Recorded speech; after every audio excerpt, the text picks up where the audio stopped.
Oh yeah, coffee at 2 a.m. All right, guys, welcome back to Survival Living. So I'm going to make this quick and fast because it is extremely early in the morning, and I'm sure you guys have to go to bed. There has been another attack. This time it's the bridge going from Russia to Ukraine, Crimea. And this bridge has been attacked in the past, but this time it took out a large chunk of it. As a matter of fact, I have should be a video feed for you guys. Yeah, this bridge here, it's tore up.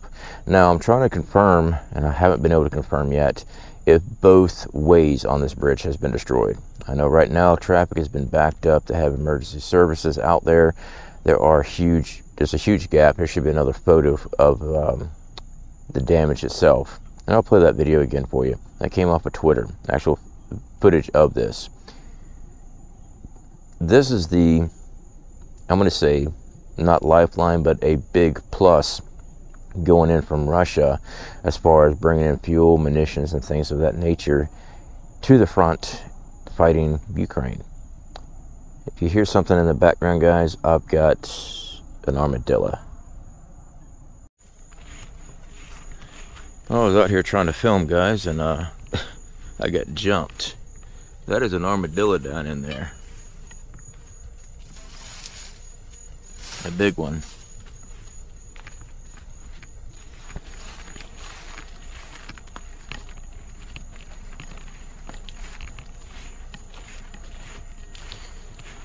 They don't really bite you, but they do have some very big claws.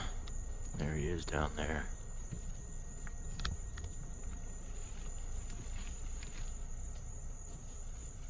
There he is. They are blind. Oh, there he goes. They're blind.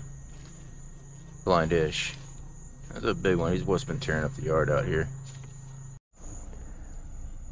So we just recently did a video, I think it was last night, about the drone attacks that they hit a nuclear power station, nuclear power facility there in Russia, where they were trying to hit it anyway. They were able to shoot them down. There's 3 drones, I believe, they shot out of the air. The Russians did. I'm not pro-Russia, I'm not pro-Ukraine, I just wish this had never even happening, but I'm seeing a lot of stuff go on, and I'm reporting it to you because the escalation of this, I believe it's going to go much further. I don't believe anything's going to stop at Ukraine. I believe this is the beginning of a major global conflict. This is why I tell everybody you need to start preparing. Guys, we've been trying to get people ready for this stuff for a while now. For those that are new to this, you need to make sure you have water filtration, water stored up, food, ways of cooking up that food, medical. You need to have defensive tools. You need to have quite a bit of stuff. It can be stressful at times. I will pop up a video here for you. I just did it earlier today. The basics of prepping. Follow that. You won't go wrong. All right. It will get you started. And of course, in the playlist, we go into more in-depth stuff as alternative power, digging for water, purification of such water. We'll go into a lot of details on this channel. But this right here, guys, this video, I wanted to show you guys that because, well, one, it wasn't running around here on YouTube yet. I needed you guys to take a look at that. And I'm still hearing that armadillo over there. He hasn't left yet. I got to get rid of him. He tears up gardens and stuff. We got a bunch of them out here in our area. This is not going to end anytime soon, this conflict, and it's not going to stop at Ukraine either if Russia is successful. I do believe that they're going to push really hard on overtaking Ukraine. NATO is going to come in to get us further along in this war, and it will start a global conflict. It will be World War III. The thing about World War III, even though it's being fought over there, we will see shortages here, worse than we've ever had, worse than when we had the backup there on the shipping ports and everything a while back when everything was coming in. And they just didn't have a way of getting it to everybody. All that stuff was backed up. It's going to be worse than that, but it's not going to be because it's backed up.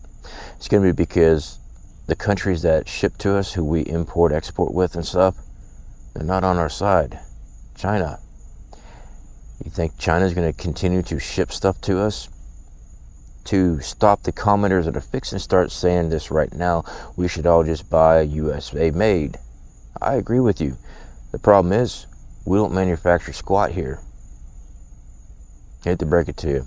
A lot of stuff that you see being sold online, sold in stores, I started digging around myself because I'm a small business. A lot of stuff is purchased from Alibaba.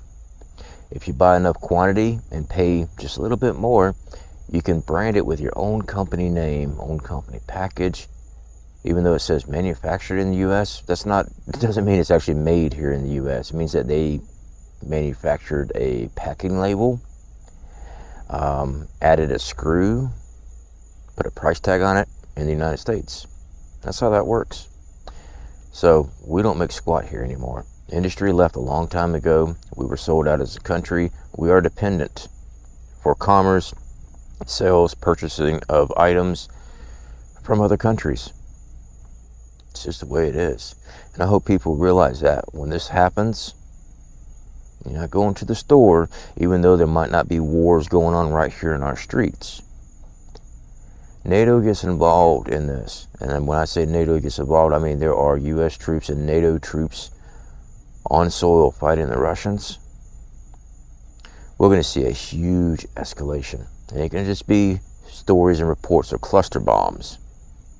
No. We're definitely be seeing tactical nukes, EMP blasts. Best thing to do is knock us out of the fight before we even get in a fight. Do I think we're going to do a whole mutual destruction? They shoot off every nuke they got, we shoot off every nuke we got? I don't think so, but it's a possibility. I don't put anything past these crazy asses that are in politics. None. They have their bunkers. They have their 20-year supply of food. Probably even more than that. Have you seen those expensive bunkers? The millionaire bunkers and stuff? Their own pool, movie theaters. They're not even using the bunkers that we have access to as normal civilians, where we pay, $100,000 for a bunker, and basically it's a couple of tubes or some steel plating put together and dropped in the ground. No, they have huge complexes.